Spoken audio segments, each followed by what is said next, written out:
Buenos días, buenas tardes, bienvenidos a una conferencia más de nuestro Grupo Internacional de Estudio de la Evolución Humana.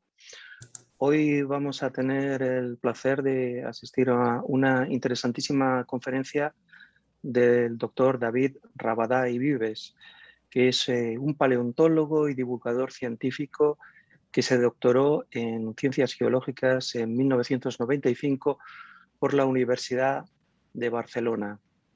El doctor Rabadá ha publicado multitud de artículos técnicos, siendo los últimos muy críticos con algunas interpretaciones realizadas en Atapuerca. Esto es algo realmente interesante porque digamos que actualmente hay una corriente arqueológico-paleontológica que proviene principalmente de los estudiosos británicos en los que creen que hay una especie como de evolución gradual hacia lo que entendemos por los enterramientos de humanos modernos.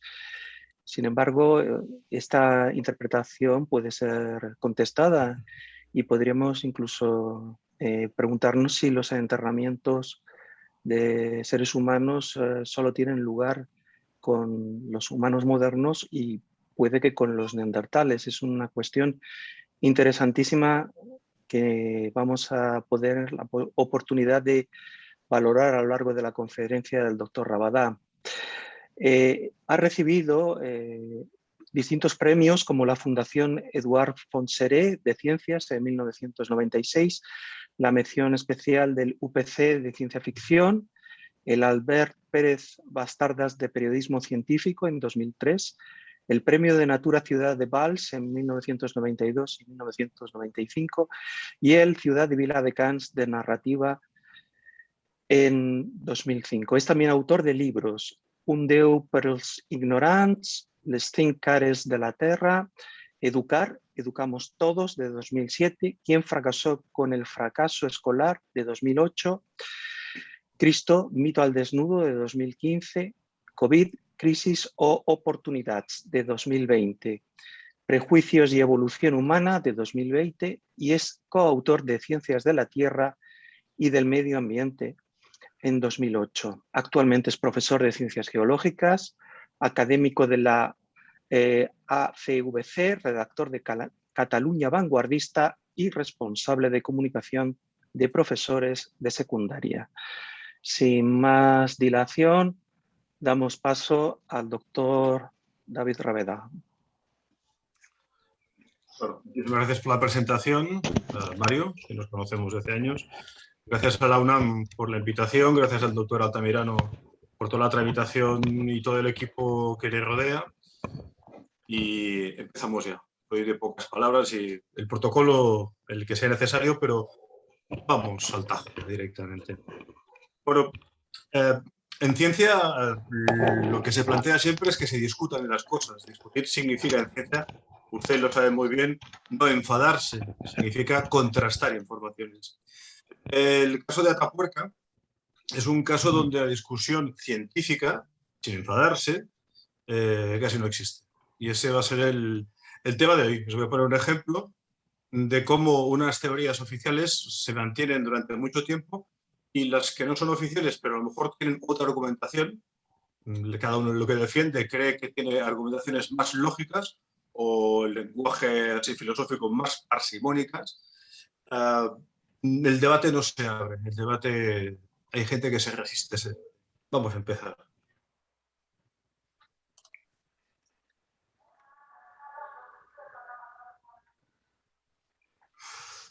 Bueno, el título ya es ese interrogante que ponemos ahí de verdad o exageración. Estos enterramientos humanos de hace 400.000 años en Atapuerca, concretamente en el yacimiento de la Sierra de los Huesos, ya es hablar de intentar crear una discusión abierta, lógica y con argumentos. Vamos a entrar en ello, les cuento un poco cómo va el yacimiento, un poquito su historia y luego las interpretaciones que están cruzadas o contrapuestas al respecto.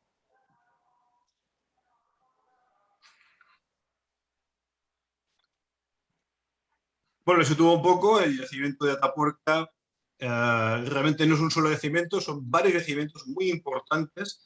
Uno de los más conocidos es el de la Gran Dolina, en la parte superior aquí, ¿vale? Aquí se halló una especie, se definió una especie de unos 800.000 años, llamado Homo antecessor, pero lo que a nosotros nos interesa de este yacimiento, que se descubrió gracias a una obra para abrir vía de tren, con lo cual es una trinchera realmente que abrió diferentes cars antiguos, diferentes quebradas antiguas rellenas por sedimentos. Lo que nos interesa es una que está cerca de Gran Dolina, que se llama Sima de los Huesos. Estamos al norte centro de España, en la provincia de Burgos, y es todo un complejo de yacimientos, realmente con mucho material a nivel de paleoantropología. ¿Vale? En el de la Sima de los Huesos, pues es una red de galerías, aquí están más o menos cartografiadas, un nivel superior, está marcado aquí en negro, un nivel medio donde llegaría la fosa o la sima realmente, y un nivel inferior todavía. La sima, tal como persigue, parece ser que está conectada con otras cavidades inferiores. Con lo cual aquí hay un pequeño galimatías kárstico, todavía no resuelto a veces, y que obviamente en el momento que se produjo la concentración de huesos, tanto humanos como de otros vertebrados, la morfología actual no se correspondería con la de hace 400.000 años. En el yacimiento de la Sima, en concreto, más o menos para simplificar, hay una galería superior de unos 400 metros de profundidad, con lo cual se accede a un lugar totalmente oscuro, no era un habitáculo humano, obviamente, y esta galería superior cae unos 13 metros en una sima, en un pozo kárstico de unos 13 metros. Al fondo de este pozo es donde hay toda una serie de materiales, que ahora pasaremos a detallar un poco sus espesores y composición, donde se han encontrado gran cantidad de vertebrados fósiles. Entre ellos, huesos de humanos, huesos de osos, huesos de cánidos y otros vertebrados. No hay herbívoros, eso es una de las cosas que parecen como indicar como gran misterio, pero que intentaremos verlo desde otra perspectiva en el artículo que te... Vale, estratigráficamente, el yacimiento o lo que es la parte que contiene fósiles, hay dos niveles interesantes. La primera unidad, la unidad inferior, de marrón más oscuro, ¿vale? Se llaman las arcillas rojas, ¿no? Donde se han encontrado más concentración de humanos que de otros vertebrados. Y otro nivel, que es el superior, que llaman café con leche, arcillas café con leche, donde hay más predominio de ursinos. Dentro del sedimento es interesante darse cuenta que se han encontrado unas crostas de espeleotemas intercaladas o bien en la parte inferior o dentro del propio sedimento. Eso significa que la sedimentación de estos paquetes de arcillas no fue de golpe, como inicialmente entre el año 97 hasta el 2005 se dijo. Realmente este yacimiento ha tenido un aporte sedimentario más o menos periódico, pero no de golpe, sino a base de pequeñas fases. En cada momento que la sedimentación se paraba, se producían pequeñas crostas estalagmíticas que, eso sí, han permitido hacer una buena datación del yacimiento. Y en eso está, estas crostas estalagmíticas, pintadas aquí en pequeñas líneas de azul, verde o azul claro, han permitido dar una datación que más o menos se resuelve o va alrededor sobre los 400.000 años. Con un paso o un intervalo de tiempo sobre 50.000 años que pudieron más o menos depositarse esos materiales que contienen todos estos restos fósiles. Con lo cual tenemos bastante bien acotado el tema, con artículos que han publicado hace unas cosas de 10 años, ¿no? Y tenemos también el tema de separar un nivel que es sobre todo de concentración de osos de las cavernas, y un nivel inferior donde hay el predominio, hay una gran cantidad de huesos de género Homo. Vamos a entrar en la especie, vamos a llamar género Homo.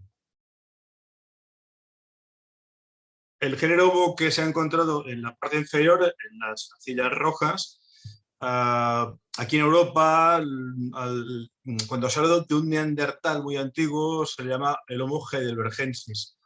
Pero realmente la morfología del heidelbergensis es casi un continuismo hacia el neandertal.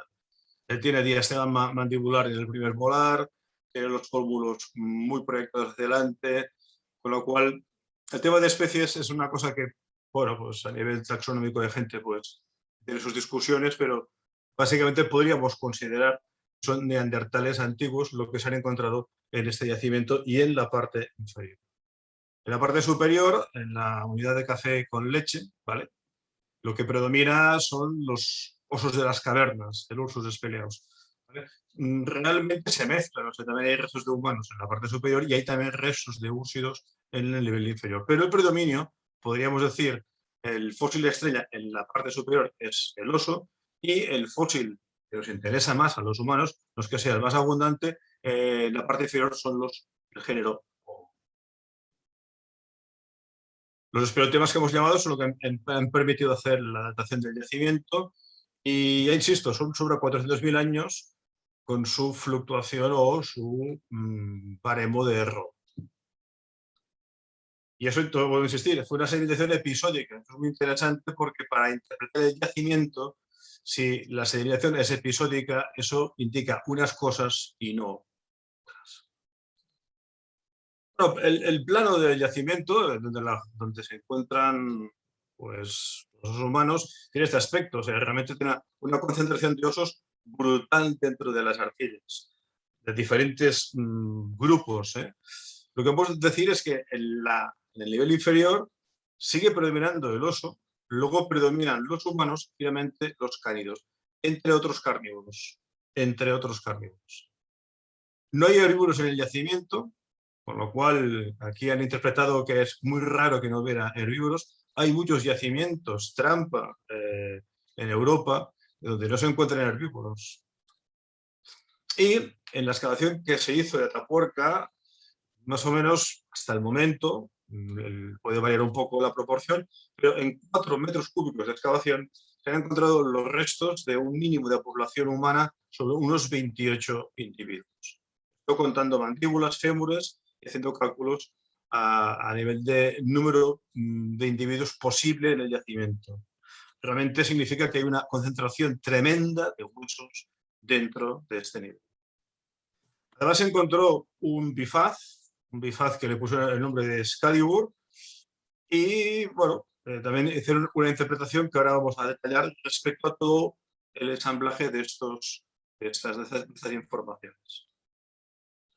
El bifaz es un sílex rojo, al principio dijeron que estaba pintado, realmente es un sílex rojo cortado, un bifaz clásico acheliense, y la interpretación clásica del equipo de Atapuerca, de los codirectores que conllevan el yacimiento, de Bermúdez de Castro, señor doctor Arzuaga y de Eudald Carbonell, es que entre los 396.000 años y los 441.000 más o menos, los humanos de aquel momento llevaban los muertos al yacimiento para arrojarlos dentro de la cavidad, en un sentido totalmente ritual. Se fundamentan en ello por varias razones. La gran concentración de humanos, cómo se explica que hubiera tantos humanos ahí dentro, la ausencia de herbívoros, y plantean simplemente que delante de las posibles hipótesis que pudieran explicar la taxonomía de este yacimiento, descartando una por una, la última que les queda es esta, con lo cual ellos infieren que esta es la más probable, porque han descartado todas las posibles que pudieran suceder en este yacimiento. Luego, el bifaz encontrado aquí, el único bifaz encontrado en el fondo de la sima, los artículos que han publicado el equipo de Atapuerca dicen que fue una ofrenda a los muertos. Con lo cual defienden una hipótesis de un funeral ritual para este yacimiento, pero ha habido muchas discrepancias. La verdad es que como empezó todo, porque el tema de discrepar contra grandes equipos de investigación viene de algún momento en que te encuentras que dices, quizás sea de otra forma. Y realmente todo empezó cuando yo escuché una conferencia hace unos 20 años de Juan Luis Arzuaga en Barcelona, en el Cosmocaixa, y le hice la pregunta de qué argumentos más tenían para demostrar que hubiera un ritual funerario en la cima de los huesos hace unos 400.000 años. El hombre me respondió otra vez con lo mismo: la concentración de individuos, no hay herbívoros, Y luego me dijo, ¿y cómo tú te explicas la concentración de huesos en este yacimiento? Bueno, pues ahí vamos a empezar. ¿Cómo empezó todo? Pues empezó todo con un libro, porque de repente yo iba trabajando, iba recopilando datos y bueno, se me ocurrió hacer una versión más o menos actualizada de la evolución humana y contar los prejuicios que a veces han mancillado pues, cualquier investigación científica. En el caso de la evolución humana, como es que nos toca a nosotros mismos, pues es un ejemplo tremendo de prejuicios. Voy a intentar, a lo largo de la conferencia, centrarme en el caso de Atapuerca y ver que probablemente puede haber o prejuicios o intereses en la interpretación postulada por sus codirectores en el ritual funerario.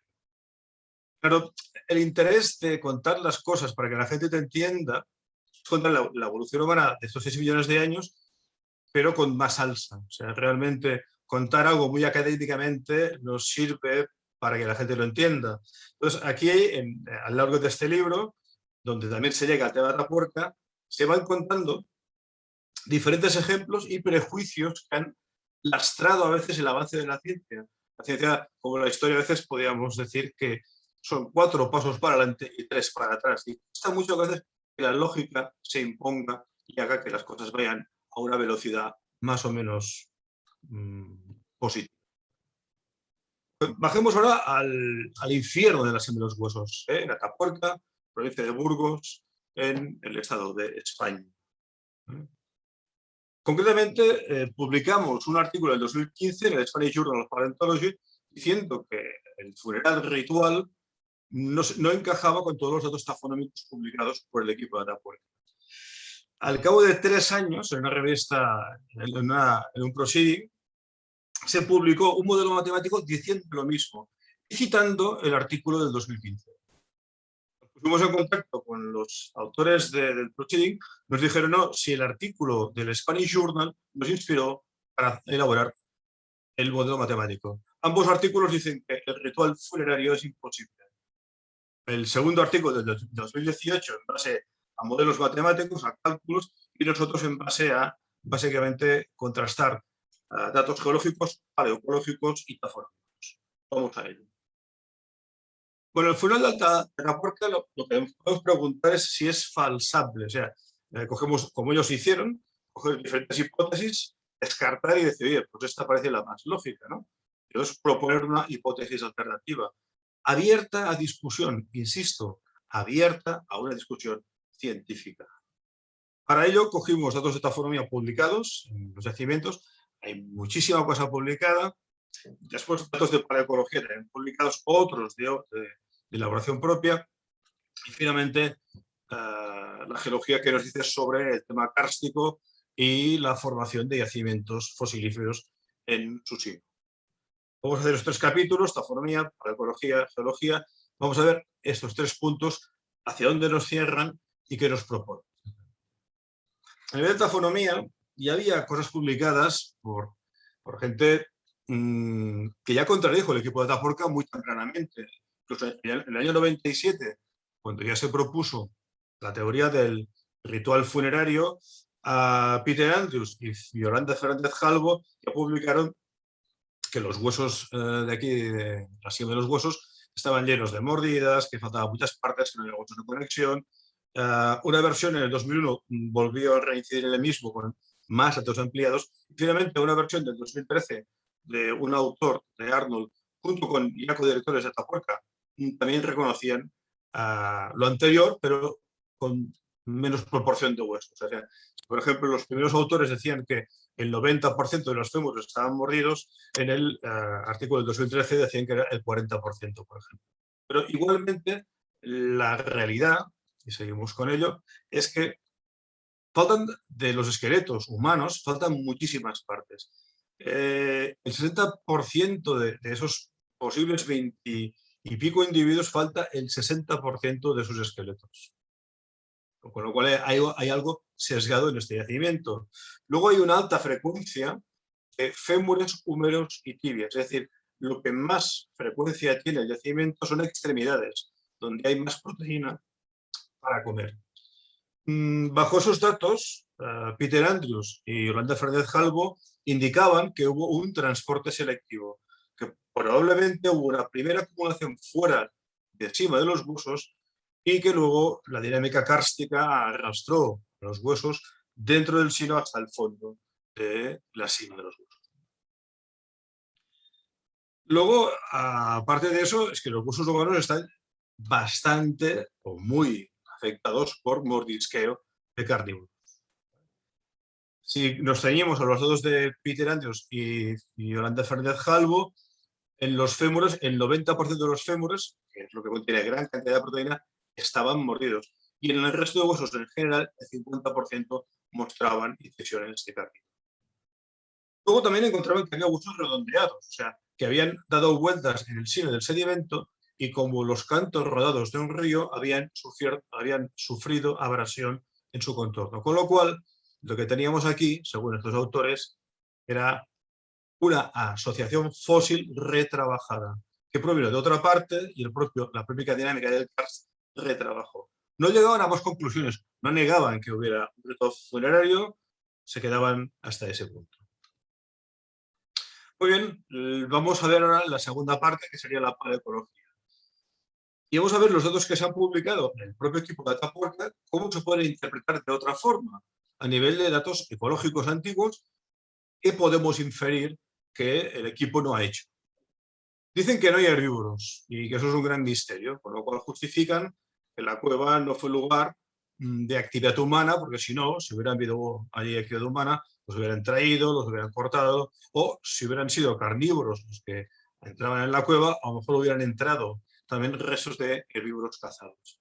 Recordemos que actualmente un gran depredador que concentra muchos huesos son las hienas, pero las hienas en los yacimientos dejan una muestra muy curiosa, dejan sus coprolitos, como que machacan los huesos y tragan gran cantidad de fosfato cálcico, entonces los coprolitos son muy cálcicos y fosilizan muy bien. Encima no hay coprolitos, por lo tanto no eran hienas. Hubo un depredador que se los comió, pero parece que no bajó a 13 metros de profundidad y luego escapó de ese pozo. Solo hay carnívoros, el oso el 50% en la parte superior, los humanos un 11% en la unidad inferior, los cánidos un 8% más o menos en los dos niveles. ¿Qué relación guardan estos tres organismos en una sierra? Pensemos que estamos en una sierra de pocos metros respecto a una meseta que tiene al lado y lado de esta pequeña sierra, la sierra de Atapuerca, pues la relación entre ellos, los tres, es un espacio de competencia. Me explico. Los osos utilizan las cavidades para hacer hibernación, con lo cual se encuentran muchos restos porque al dormir algunos de ellos mueren al pasar muchos miles de años. Muchas cuevas son buenos receptáculos para que haya asociaciones fósiles con un gran peregrino de oso cavernario, ¿vale? Los cánidos y los felinos utilizan las cuevas como cubil o lugar a veces incluso para carroñear si otro predador ha llevado ahí dentro algún resto para comer. Y los humanos las cuevas las hemos utilizado como habitantes eventuales. Por lo que fuera la sierra era un punto de encuentro entre ellos tres, con lo cual un encuentro con un gran felino entre humanos jóvenes podemos pensar cómo podía terminar. Y aquí ya voy dando unas pistas de lo que más o menos interpretamos otros autores. En definitiva, lo que tenemos es que la sierra de Atapuerca era un espacio de competencia entre osos, humanos y cánidos y felinos, todos depredadores o semi-omnívoros o omnívoros. Y si los herbívoros, ¿cómo es que no hay herbívoros en la cima de los huesos? Bueno, los herbívoros hay que pensar que los cazaban en la llanura, o sea, los grandes depredadores cazan en llanura para adquirir velocidad y los herbívoros también están en llanura porque ahí tienen pastos y además tienen más probabilidad de escapar. No van a meterse en una cueva porque en una cueva no hay pienso, con lo cual los grandes herbívoros van a estar en la meseta. Aquí tenemos la sierra de Atapuerca, que es la zona boscosa en verde, y la meseta que tenía a un lado y otro, con lo cual tenemos que imaginarnos que la mayoría de grandes herbívoros estuvieron pastando en las zonas de las terrazas fluviales que tenían a ambos lados de la sierra, no entrando en la cueva o entrando en la sierra donde habría peligro de encontrarse con depredadores que tendrían ahí su cubil o lugar de descanso. Más paleoecología, que han publicado el equipo de Atapuerca. Gracias a estudios muy, muy finos, y han sido bastantes estudios, se ha visto, en base a la dentición, la proporción de edades que existía en el yacimiento de Atapuerca en el género Homo. ¿Qué nos dice eso? Pues el 52% eran adolescentes y jóvenes. El 60% tenía menos de 19 años. El 90% tenía menos de 27 años. Si hacemos un poco de resumen, lo que estamos viendo es que no hay niños y no hay ancianos. No hay niños y no hay ancianos. Normalmente, si vamos a un cementerio, en una mortalidad normal y a nivel de datos históricos, lo que nos vamos a encontrar va a ser mucha mortalidad infantil. La mayoría de críos antes de la época industrial morían antes de los 5 años, el 50% casi moría, sobre todo por temas intestinales, una cosa que todavía sucede en algunos países del mundo en desarrollo, ¿vale? Y también encontraremos mucha gente mayor, la gente mayor que muere, los naturales, ¿no? En cambio aquí lo tenemos al revés. Lo que más tenemos es gente joven y no tenemos ni homos muy jóvenes ni homos ancianos. Claro, tú preguntas a uno de un seguro, te dice, claro, es que la gente joven tiene mucho riesgo de accidentes y todos sabemos lo que pasa con un seguro de coche. ¿Quién paga más caro el seguro de coche? La gente joven. Con lo cual, esta proporción de edades que han publicado el equipo Atapuerca implica algún tipo de accidente, una mortalidad no natural. Una mortalidad no natural. Luego, cuando se han visto el diámetro de las funciones de los carnívoros, hay una pauta muy curiosa. Por ejemplo, funciones mayores de 4 milímetros, con lo cual significa algún gran depredador, un gran felino seguramente, se hallan sobre todo concentradas en la pelvis, donde hay una gran cantidad de proteína, donde están pues, los glúteos y otros grandes músculos que pueden aportar gran cantidad de proteína a un gran carnívoro. En cambio, las funciones pequeñas, marquemos el límite de 4 milímetros, las que son inferiores a 4 milímetros, se hallan sobre todo en las extremidades. Claro, esto es una secuencia típica de devoración, de lugares donde hay más carne, más volumen proteínico, a zonas donde hay menos carne. Lo cual aquí se interpreta, o se puede interpretar básicamente, que hubo un primer gran felino que devoró las nalgas de estos hongos o otras partes. No se dice que fueran leones, se dice grandes felinos, porque ha habido algún autor a veces que dice, habéis dicho que son leones, no, un gran felino, no entramos en cuál. La incisión de un molar de un gran carnívoro no te permite llegar a especie. Seamos sensatos, lógicos y humildes, ¿vale? Y posteriormente a esa intervención de un gran felino, pues luego vinieron los carroñeros, sobre todo los cánidos, que dejaron funciones más chiquititas. Y sobre todo en lugares donde ya no había tanta carne, más en las extremidades. Pasamos al tercer bloque, la geología, y luego intentaremos casar todo: astronomía, paleoecología y geología, y a ver qué nos sale. Bueno, en la geología nos podemos plantear que nos puede resolver dos dudas muy interesantes del yacimiento de Sima de los Huesos. El primero es explicar por qué los huesos están tan concentrados. ¿Cómo es que hay tanto volumen de hueso en tan poco volumen de sedimento? ¿Cómo puede suceder eso? Una pregunta que se hizo Arzuaga hace unos 20 años en la conferencia que se dio él mismo aquí en Barcelona y que nos respondió. Y la otra es cómo los depredadores, si los humanos tienen los cadáveres en el pozo y los cadáveres tienen marcas de mordisco, significa que los depredadores bajaron abajo 13 metros y luego salieron. ¿Cómo se escaparon de un agujero vertical? Pues la geología puede dar respuesta a las dos cosas, ¿vale? Vamos a hablar de la concentración de huesos. En el sistema kárstico, la arcilla es la parte no soluble de la roca que se ha disuelto a base de las aguas meteóricas. Aguas de lluvia que lo que hacen es disolver el carbonato cálcico. Una parte no soluble, o sea que nos queda abajo el sistema kárstico, es muy poco sedimento, con lo cual a poco sedimento y un aporte constante de cadáveres, imaginemos que duró unos 45.000 años según las dataciones que nos están dando, o superior a ese intervalo de tiempo, pues si tienes poco sedimento y mucho aporte de restos fósiles dispersados, pues entonces te va a salir lo que llaman en paleontología, se llama un nivel de condensación fósil.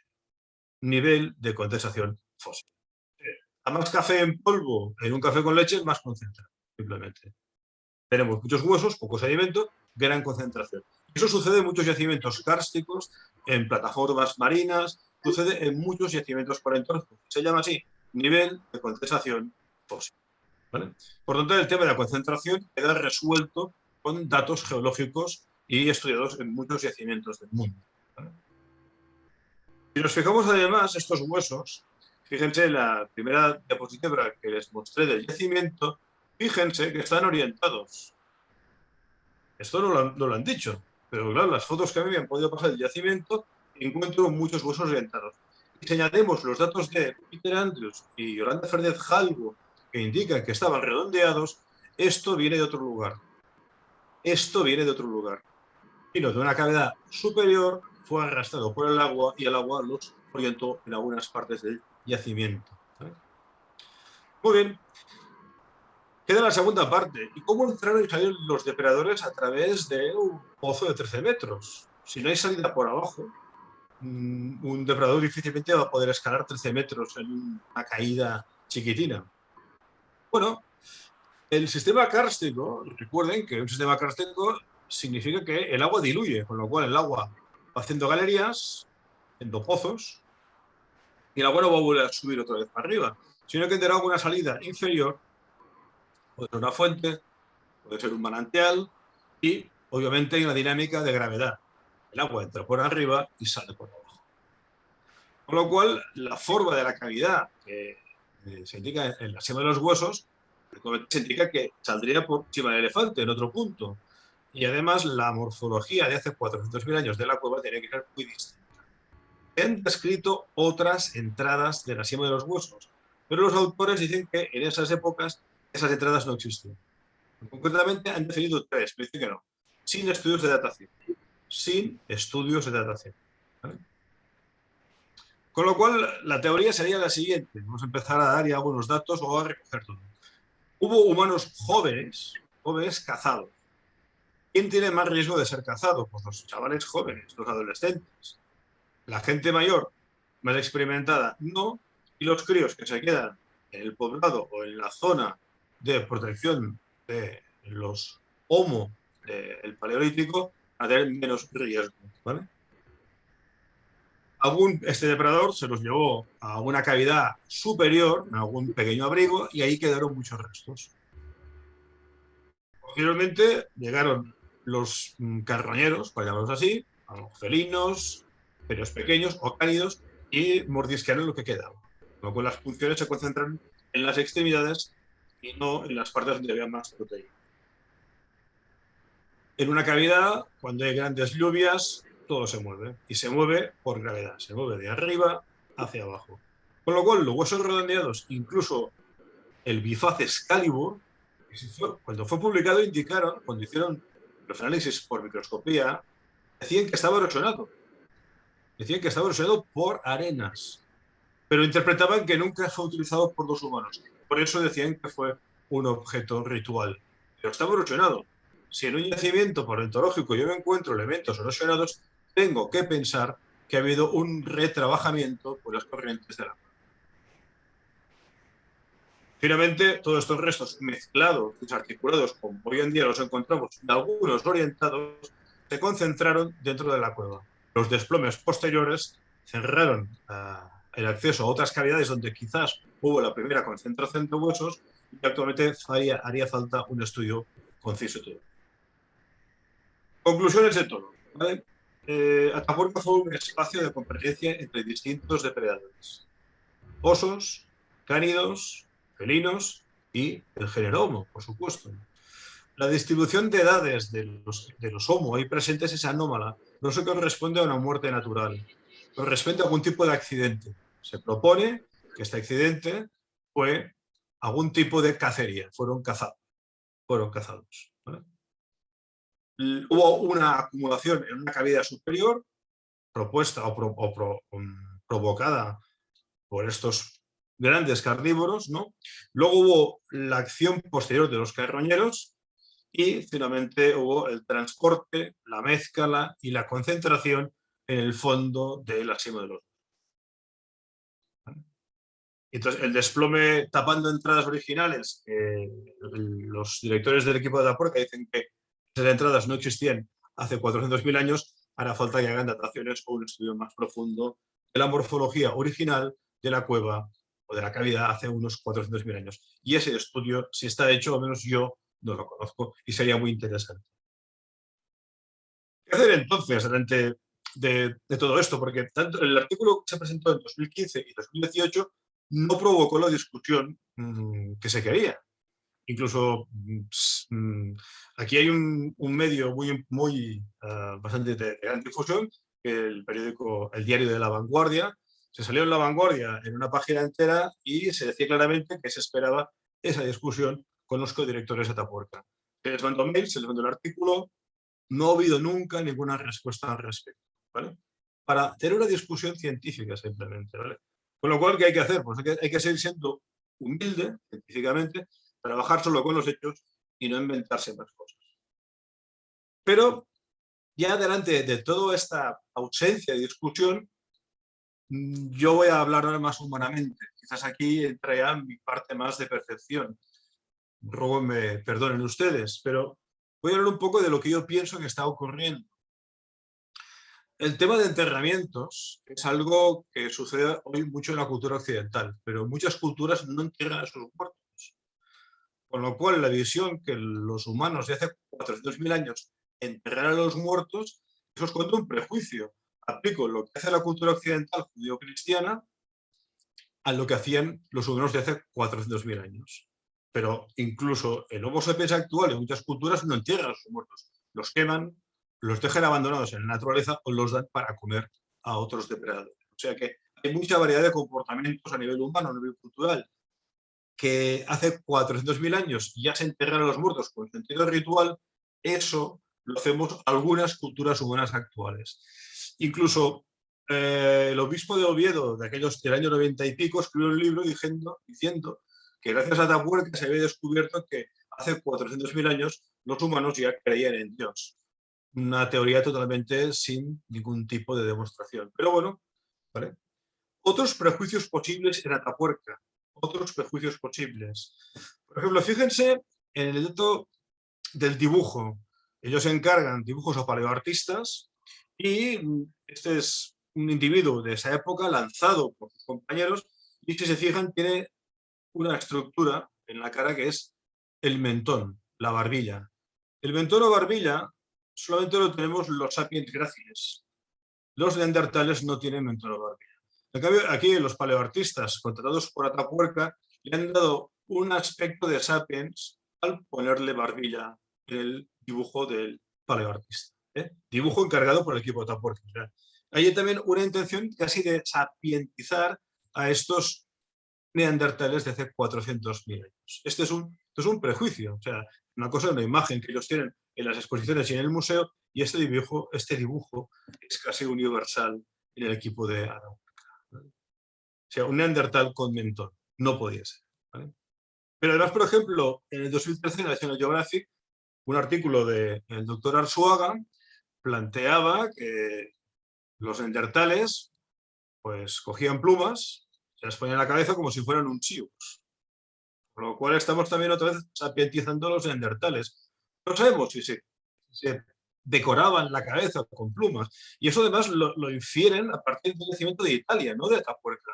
En Italia, un yacimiento de neandertales, han encontrado que había muchos restos de lo que se comieron los neandertales junto con alas de buitre, cuervo y demás. Entonces dicen, las alas de buitre, cuervo y águila no tienen mucha proteína, por tanto las traen a la cueva para sacarse las plumas y ponerlas en la cabeza. Yo preguntaría a todos los Kentucky Fried Chicken que hay en el mundo cuántas alitas de pollo se venden al año. Tiene proteína, además un pájaro tan grande como un cuervo, o un águila o un buitre tienen muy buena chicha. Con lo cual son inferencias que esconden más un prejuicio que no realmente una demostración lógica y parsimónica ante los datos. lo han convertido en chicos, simplemente, ¿vale? Con lo cual a mí se me ocurre lo siguiente. Vamos a hablar un poco de filosofía de la ciencia. Yo les miro a ustedes. Ustedes van a ser mi realidad. Si miro de 0 a 180 grados, voy a ver lo que existe. Y voy a hacer inferencias en base a hechos reales y elaboraré al menos interpretaciones científicas. Pero pudieran pasar dos cosas. Podría pasar que yo me negara a ver de 0 a 180 y recortar ese campo de visión. Solo quisiera ver una parte de la realidad. Cuando yo hago eso, lo que estoy haciendo son establecer mis prejuicios en el momento en que quiero observar la realidad. No quiero ver el resto.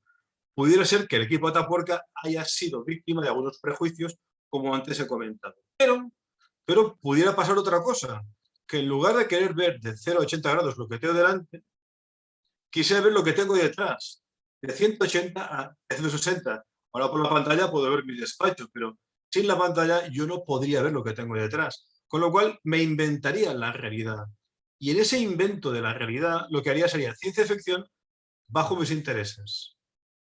Yo publico, por ejemplo, que en Atapuerca hay un cubil de un gran depredador que se comía a los bichos y luego se concentraron en el fondo de una sima, eso saldrá en los periódicos algún tiempo. Si yo digo que en Atapuerca hay el primer enterramiento funerario ritual del mundo, voy a permanecer en la palestra durante mucho tiempo. Pero no hay datos como para demostrarlo. Con lo cual, una conclusión clara a la cual yo diría, y provocando o proponiendo una discusión desde el año 2015, que se ha publicado un artículo en 2018, es lo que decía Einstein. Decía, triste época la nuestra, en donde es más difícil romper un prejuicio que un átomo. Muchas gracias y ahora estoy dentro del tiempo, creo. Podemos abrir pues, a través del chat o intervenciones orales. Entonces aquí a Mario, todos tuyos ahora y abierto a responder. ¿Vale? Pues Dejo de compartir. gracias. ¿Vale? Muchísimas gracias. Ha sido una conferencia interesantísima. Espero que nuestros asistentes hayan disfrutado mucho con este enfoque que a mí me parece, personalmente, me parece muy ajustado a lo que debe ser la ciencia, a lo que deben ser los planteamientos científicos y desde una perspectiva sin nada más que con la humildad por delante y con la capacidad de juzgar de manera objetiva. Vamos a empezar con las preguntas por si alguno de los asistentes quiere hacerle alguna pregunta al doctor Rabadá. Dice Judith Ruiz que se han podido identificar las marcas de los carroñeros y cánidos en los huesos, tanto en los huesos de la cadera como en las extremidades inferiores. ¿Tanto en los huesos de la cadera como en las extremidades inferiores? Sí, sí. Cuando se hizo el mapa, los dos artículos que hicieron Peter Andrews y Yolanda Fernández-Halbo, se veía que la distribución de punciones se concentraban más las de 4 milímetros o más en zonas de cadera. Y en cambio, a las que son inferiores a 4 milímetros, por tanto, pertenecientes a carnívoros más chiquitines o de talla media, se concentraban más en las extremidades.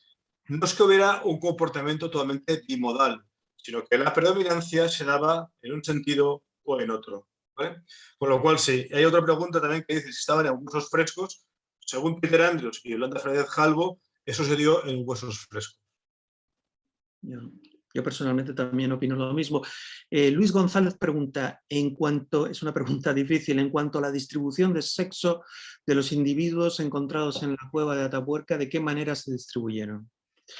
No lo sé, no sé si hay algún trabajo hecho respecto a ello.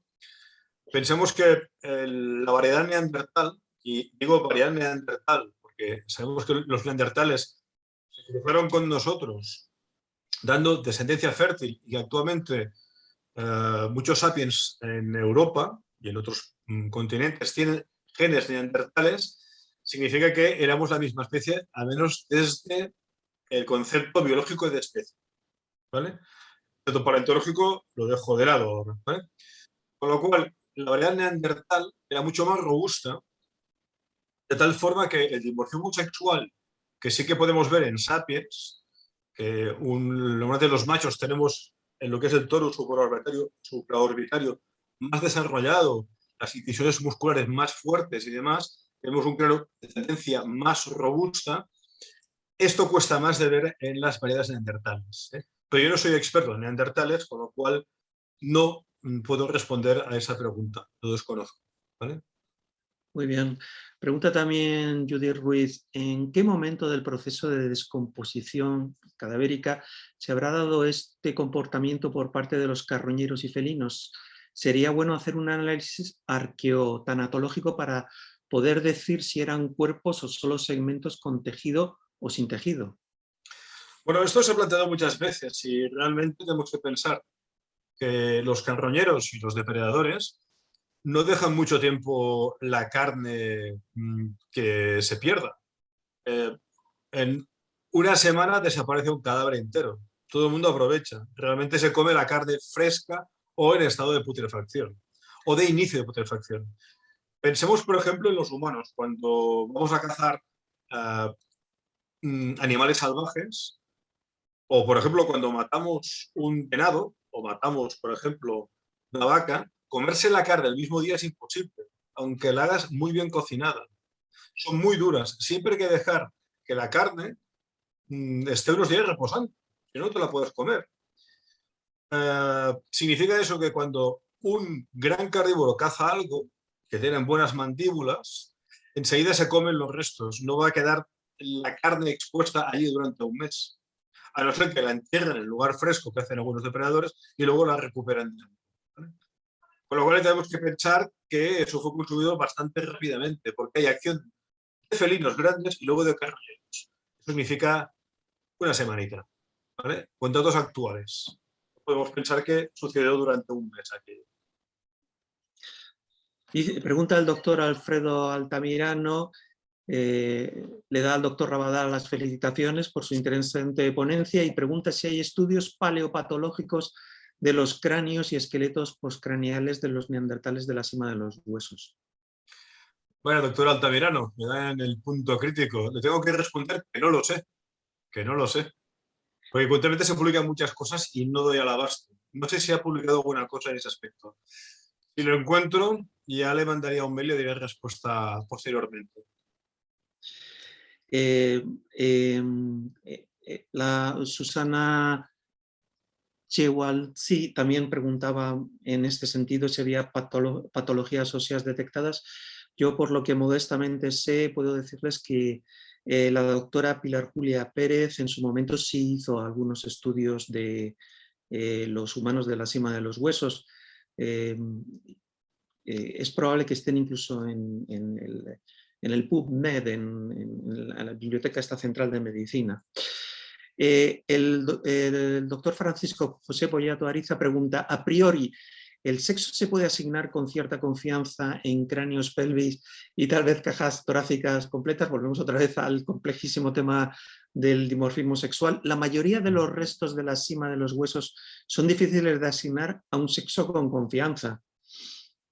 Bueno, el doctor Pollato, que es profesor de la Universidad Autónoma de Madrid en la unidad de paleontología, pues me ha contestado él, con lo cual, pues, doctor Pollato, muchísimas gracias, ahora nos conocemos, con lo cual, muy agradecido. Sí, realmente además, por lo que sabemos, el hueso de los humanos actuales, que es la pelvis, que es digamos el más identificativo a nivel de dimorfismo sexual, en estos humanos de hace 400.000 años, no presenta ese dimorfismo sexual, con lo cual tenemos un problema realmente importante y un reto para todos. En principio parece que están todas las preguntas y José Luis González ya también le da a usted las felicitaciones por su conferencia. Si nadie más quiere preguntar, pues recalco que me ha parecido una conferencia interesantísima, que me ha parecido además la parte final una interesante reflexión sobre la ciencia, sobre el método científico y me parece que que otros investigadores, jóvenes investigadores, pueden tener en este tipo de conferencias una especie como de picante, de comezón, de la que usted hablaba para decir, quiero saber más, quiero estudiar más, quiero calcular, quiero hacer estudios tafonómicos, a ver qué resultados me salen. Sin nada más que decir que muchísimas gracias al doctor Rabadá por su interesantísima conferencia. Muchísimas gracias a la Universidad Autónoma de México por darnos su ancho de banda de Zoom y quedamos emplazados para una próxima conferencia que organizará este grupo internacional de estudio de la evolución humana. Muchas gracias a todos por su asistencia. Gracias también a ustedes. Muchísimas gracias por escucharme. Gracias. Quería dar unas pequeñas palabritas, estimado Mario. Sí, adelante, Alfredo. Sí, bueno, agradeciendo al doctor David Rabadá por esta interesante ponencia. Nos hace reflexionar mucho concerniente a temas de investigación de los orígenes del hombre. Son temas tan complejos en el cual hay diferentes aspectos de la paleoantropología, la tafonomía, los problemas que han ocurrido en los cambios ambientales. Un pequeño comentario concerniente a la paleopatología en el cráneo que nos has mostrado, es interesante, que tiene hiperostosis porótica tanto en la órbita, la parte superior del frontal, y también de los temporales. Esto son indicadores de estas porosidades de hiperostosis porótica, un tipo de anemia que habrían tenido estas personas. No sabemos el porcentaje. Sería bueno que un equipo de investigadores especializados en diferentes áreas puedan revisar todos estos materiales óseos humanos, ya que el campo es amplio. Básicamente el tema de la interpretación, la inferencia científica a partir de los datos empíricos o fácticos de la osteología y las capas estratigráficas. Este pequeño comentario es en relación a su interesante ponencia. Finalmente, yo quiero agradecer a todo el equipo del grupo internacional de investigadores sobre la evolución humana, especialmente a la doctora Olaya García Noz, a Francis Ribot, al doctor Carlos Serrano, a la doctora Rocío Hernández, al doctor Alejandro Terrazas, al doctor Kian Wang y a Mario García Bartual, que nos ha asesorado, ha guiado brillantemente esta exposición del doctor David Rabadá. Y agradezco también a la UNAM y a todo el público presente, que estaremos constantemente cada mes organizando eventos de esta naturaleza con invitados extranjeros de brillante trayectoria como el doctor Rabadá. Y sus publicaciones están en la internet, pueden leerlos para estar actualizados. Creo que con estas palabras podemos también ya ir cerrando esta interesante exposición. Muchas gracias. Muchas gracias.